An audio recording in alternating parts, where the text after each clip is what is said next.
O que eu quero dizer é que o tempo é pouco.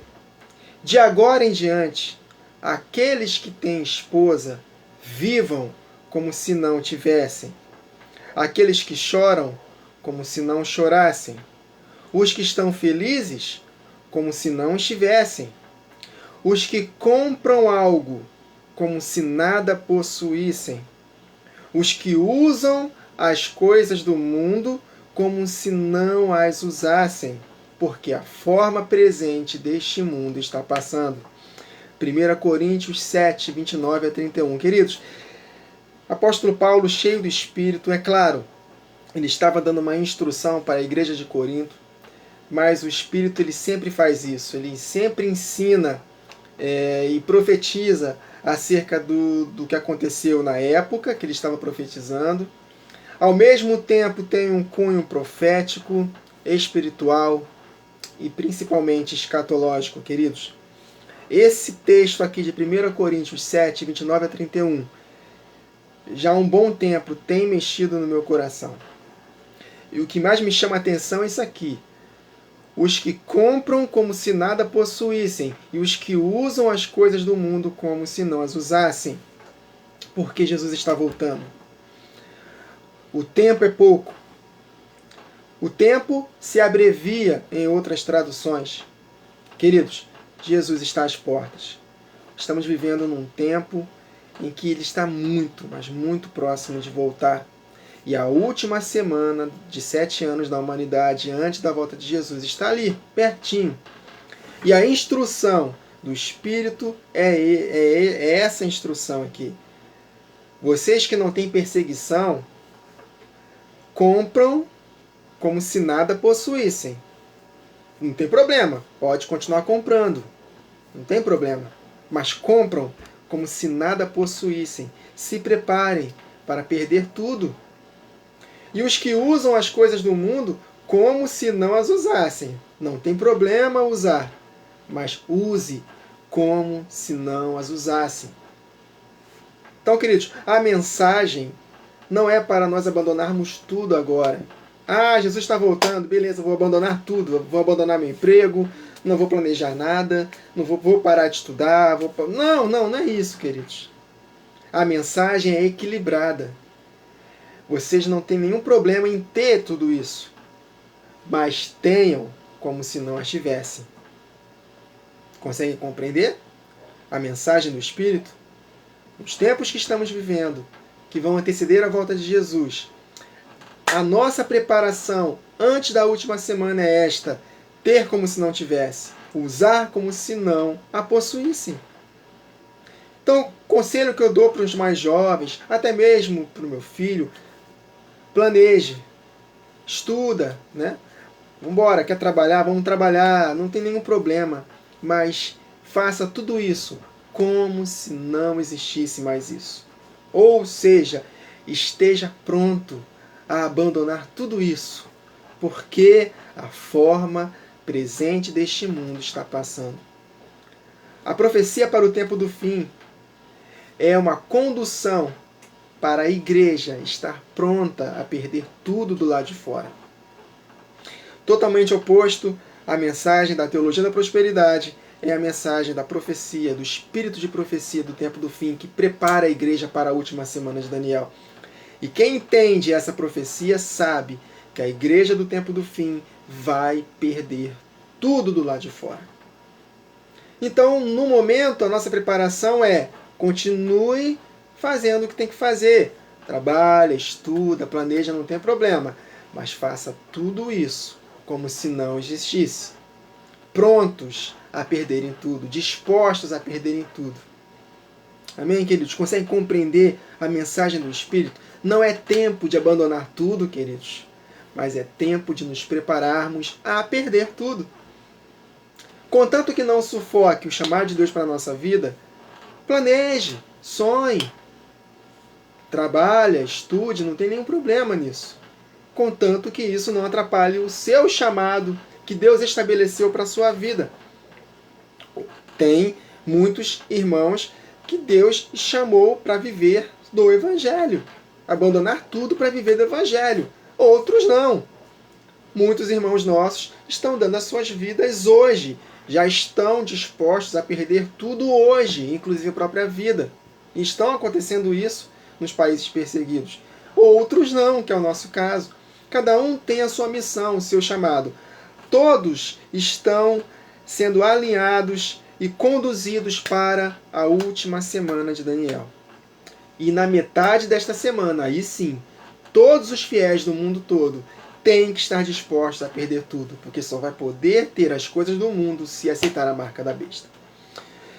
Hebreus capítulo 10, versos 32 a 39, falando acerca de sofrimentos e da promessa da volta de Jesus. O Espírito me mostrou a grande tribulação nesse texto de Hebreus 10, 32 a 39. Vamos ler? Lembrai-vos, porém, dos dias passados, em que, depois de serdes iluminados, suportastes grande combate de aflições. Em parte, fostes feitos espetáculo com vitupérios e tribulações, e em parte fostes participantes com os que assim foram tratados. Porque também vos compadecestes das minhas prisões, o escritor aos Hebreus, e com alegria permitistes o roubo dos vossos próprios bens, sabendo que em vós mesmos tendes nos céus uma possessão melhor e permanente. Então, esse povo aqui do tempo que estava sendo escrito Hebreus, eles aceitaram alegremente o confisco dos bens deles, o roubo dos bens deles, de forma injusta. Tudo por causa da palavra e do testemunho de Jesus Cristo. E eles não ligavam, pode levar, eu estou feliz. Por quê? Porque eles tinham a consciência alta de que possuíam bens melhores e permanentes no céu, nos céus. Aqui está falando acerca da Nova Jerusalém. O povo ele tinha essa consciência de que após o milênio, a Nova Jerusalém vai descer do céu. O céu vai se difundir com a terra, o trono do Pai vai descer, Jesus Cristo devolverá o reino ao Pai e Deus será tudo em todos. Bens preciosos e permanentes. Que eles estavam, na verdade, juntando tesouros nos céus. Lá onde a traça e o ferrugem não corrompem. Porque eles sabiam que na ocasião da volta de Jesus receberiam as suas recompensas e, após o milênio, receberiam a Nova Jerusalém. Então eles se alegraram, não se preocuparam, permitiram com alegria o roubo dos seus bens. Vem cá, estamos confiscando a sua casa, seu emprego, perdeu tudo, porque você está falando sobre esse nome aí, Jesus. Está pregando a palavra. Não. Vai perder tudo. Amém. Eu não vou resistir ao perverso. Vou ficar feliz. Porque eu sei que eu possuo bens superiores e permanentes nos céus. Amém, queridos? Aí ele continua. Então não rejeiteis a vossa confiança. Ela tem grande e avultado galardão. Porque necessitais de perseverança, para que depois de haverdes feito a vontade de Deus, possais alcançar a promessa. Que promessa é essa? Ele explica. Porque ainda um pouco de tempo, aquele que há de vir virá, e não tardará. Jesus Cristo virá. Essa é a nossa bendita esperança, nosso consolo. Mas o justo viverá pela fé. Esse texto foi tirado de Abacuque, capítulo 2, verso 4, um contexto de grande tribulação. A visão que Abacuque teve acerca da grande tribulação. E o justo viverá da fé. E se ele retroceder na grande tribulação, a minha alma não terá prazer nele. Nós, porém, não somos daqueles que se retiram para a perdição, mas daqueles que creem para a conservação da alma. Um texto claro que podemos conectar à grande tribulação. Sofrimentos que aconteceram com o povo, na época que estava sendo escrito Hebreus. Apóstolo Paulo falando também para o povo de Coríntios, que também estavam passando por dificuldades e tribulações, mas ao mesmo tempo um texto profético, queridos, para a igreja do tempo do fim. Que possamos ter esse mesmo espírito, estar dispostos a perder tudo e com alegria nem ligar para as coisas materiais. Pode levar tudo. Eu possuo bens superiores e permanentes nos céus. Meu justo, por fim, se levantará, o meu Redentor vive. A despeito das tribulações, das perseguições, das angústias, eu tenho bens superiores e permanentes. Jesus Cristo, ele vai voltar, vai fazer justiça aos santos, vai nos conduzir a esse reino maravilhoso, milenar, de 1000 anos nesta terra. E após a Nova Jerusalém, para toda a eternidade estarei com ele. De que me vale dinheiro, posses, não estou nem aí. Eu não vou me prostrar a Satanás para adorar, para ter todos os reinos deste mundo. Eu só adoro a Deus. E para Ele, nós devemos estar dispostos a negarmos a nós mesmos, tomar a nossa cruz, a sua vergonha e segui-lo. Porque não temos bens aqui nesta terra, queridos. O nosso verdadeiro bem é na eternidade. Que nós não possamos juntar tesouros nesta terra. O nosso coração não deve estar nestas coisas. Repito aquilo que o Espírito falou no início. Não tem nenhum problema vocês terem algo. Para nós que não temos perseguição física ainda, não tem problema planejar, estudar, trabalhar, viajar, curtir um pouquinho a família. Não tem problema. Mas façam tudo isso como se não fizessem. Tenham tudo isso como se não usassem. Estejam dispostos a abrir mão de tudo isso para poder vencer na última semana profética, nos últimos 7 anos da humanidade, em especial os últimos 3 anos e meio. Queridos, é tempo de nos prepararmos. Que possamos ouvir a voz do Espírito, entender o equilíbrio e nos prepararmos.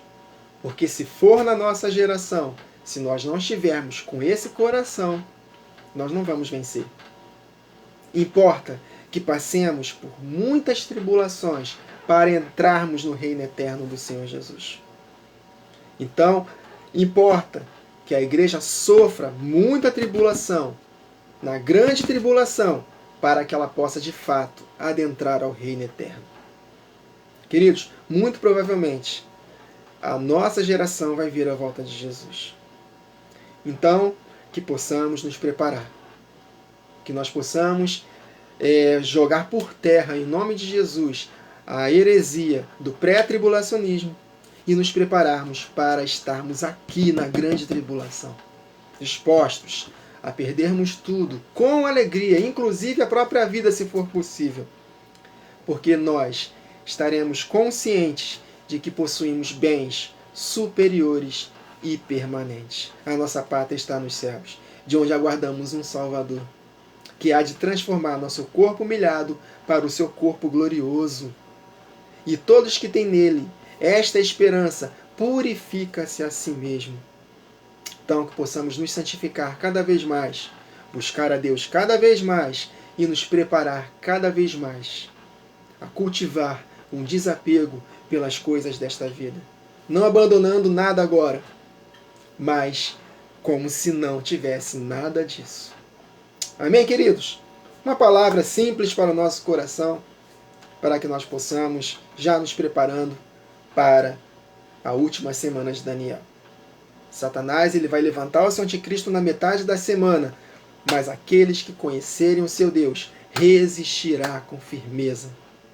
É tempo de nos prepararmos para a batalha. Jesus Cristo está muito próximo de voltar. Amém, queridos?